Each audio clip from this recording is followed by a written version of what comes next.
of sleep can affect our mood, but it's also a major threat to relationships. Yeah, it is a major threat because when we're actually sleeping, we're co-regulating each other, which means we're staying attuned, my partner's next to me, and the same way children, you know, at night times are difficult for children, our brain in love is very much the same. And so it's nice to have our partner near us, it's nice to have that little bit of affection before going to sleep.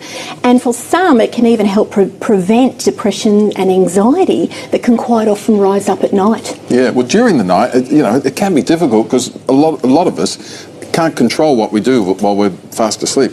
How should a couple go about solving this type of problem? Well, I think it's important to talk about it. You know, sometimes it's really hard to raise these things, and it can be reasons like if somebody is suffering with something like sleep apnea, you know, where there's that condition with snoring, and it can be very, very disruptive. And so for some people it's very hard to approach, but I think it's important to be able to approach it. And also remembering that there's the two of you in this, and so, you know, we've got to get it right with sleep because it's so important. So important. Yeah. When these issues are ignored, you say that psychological problems can crop up. Yeah, what's interesting is that we all have that vulnerability to kind of feeling rejected or abandoned. And what's interesting, that if a partner leaves the bed for whatever reason, it might be because of snoring and they go and sleep in another room, I can get couples come to me, and if I start to examine their sleep problems or how they sleep at night, they're thinking they're coming in because of conflict, but actually it's because they've been disrupted because during the night their partner's going to another room,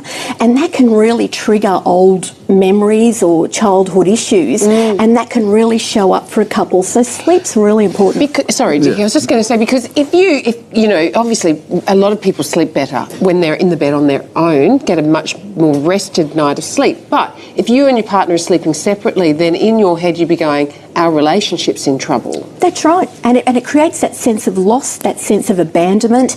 And, you know, in this study, it even says of those, the Phillips study, there was 1,000 people that were actually surveyed, and 33% said that there were sometimes problems around sleep or snoring, and half of them didn't say anything and didn't address it. And I think it's because it is such a difficult thing. And I think at some level we know it's going to create some psychological issues underneath as well. So best if you can sleep together, but talk about it if there's a problem there. Talk. Talk, and make sure that you're regulating together before you go to sleep as well. And if issues come up, remember it's a two-person system. There's both of us in here, and that if one is having problems with sleep, well, you've got to be able to acknowledge it and work with it because it can create problems.